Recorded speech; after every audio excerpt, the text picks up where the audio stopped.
Bonjour à tous, bienvenue sur cette chaîne. Comme d'habitude, pensez à vous abonner, à commenter, à liker, à partager. Je vous dis merci d'avance. Alors aujourd'hui, on va parler du docteur Jean-Victor Mouane-Badig. Le docteur Jean-Victor Mouane-Badig est un acteur politique majeur du Gabon.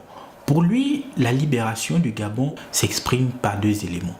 Le contrôle de la monnaie et surtout le départ de l'armée française. Donc les éléments français du Gabon, c'est-à-dire cette section de l'armée française qui est installée au camp de Gaulle. Pour lui, sans ces deux éléments, on ne peut pas parler de liberté. Donc aujourd'hui, on va analyser son point de vue et voir comment ici, celui-ci révèle la personnalité du personnage politique et surtout ici, le fait qu'il soit un opposant farouche. Alors, qui est le docteur Jean-Victor Mouane-Badig? Le docteur Jean-Victor Mouane-Badig est un acteur politique important du Gabon, même s'il n'a jamais occupé une fonction politique particulière. Il est notamment à la tête du parti intitulé MESP, donc le mouvement d'émancipation socialiste du peuple. Lui-même, il s'est décrit comme un opposant historique. Voici d'ailleurs ce qu'il dit à ce sujet. Je suis parmi les premiers combattants, mais je suis combattant pour la liberté du Gabon depuis 1964. Quand j'étais élève au lycée Léomba,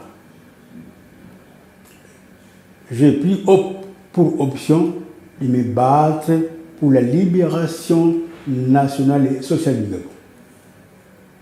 90, ce n'est qu'une étape qui a confirmé mon engagement. Alors, le docteur Jean-Victor Mouane-Badig est un opposant farouche et historique, comme il s'est décrit lui-même. Pour lui, la réelle liberté passe fondamentalement par le départ de la France. Donc, dans son propos, il le montre clairement. Donc, à partir de là, ce qui fait pour lui une réelle prise de position quant au développement du Gabon, c'est notamment l'opposition à la France. Et c'est pour cela qu'il, ici, élague deux points qui peuvent permettre au Gabon d'être réellement libre. La question de la monnaie et surtout l'installation de la base militaire française qui se trouve au camp de Gaulle. Donc ce sont ces deux éléments-là qu'on va analyser pour voir comment ici ça articule sa vision du monde. Vous savez que référendum, changement de constitution, c'est la France qui est derrière. C'est pas moi qui le dis. Qui le dit?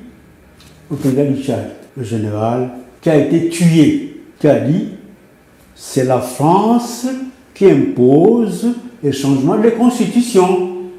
Et qui dit après, oh les Africains ne sont pas sérieux. Nous avons une constitution constante, eux ils changent tout le temps. C'est la France qui est derrière. Le général du Tchad, qui est un grand combattant, un grand guerrier, parce que je m'imagine, a dit ça. Comment voulez-vous qu'un pays change de constitution tous les 2 ans et 3 ans? C'est la France qui est derrière pour continuer à nous dominer.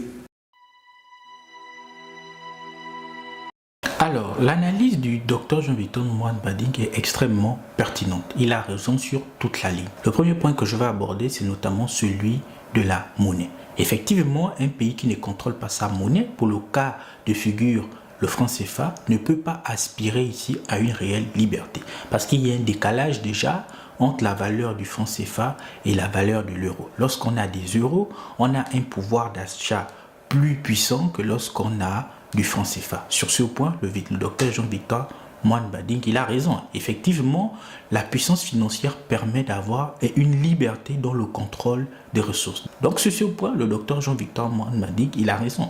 L'un des éléments qui peut mener à une réelle souveraineté, donc une réelle liberté, c'est déjà le contrôle de la monnaie. Même si c'est une expérience extrêmement risquée, parce qu'on peut prendre le cas de la Guinée-Conakry qui a sa propre monnaie. Mais ici, cette monnaie, elle est extrêmement faible. Et là, on peut aussi, par exemple, discuter du fait comment elle a été sabotée. Mais bref, ce que je voulais dire, c'est que la monnaie, elle est importante. Effectivement, c'est un élément de souveraineté.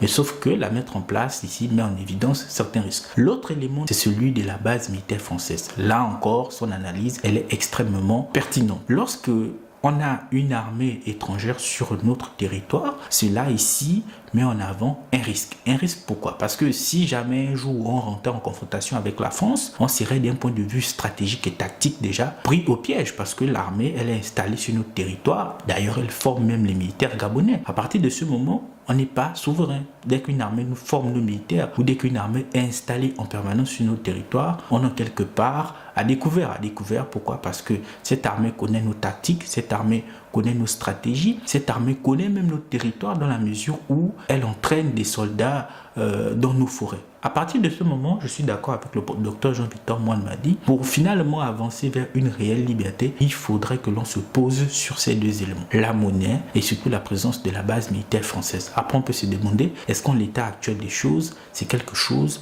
qui peut être facilement ici déconstruit, c'est-à-dire sortir du franc CFA et surtout faire en sorte que la base militaire française déménage. Je précise qu'il y a eu une volonté venant de la France ici de revoir le rôle de la base militaire française, mais cela ne signifie pas fondamentalement que ces bases-là ne sera plus sur le territoire gabonais. Donc merci d'avoir regardé cette vidéo, on se donne rendez-vous dans un prochain numéro.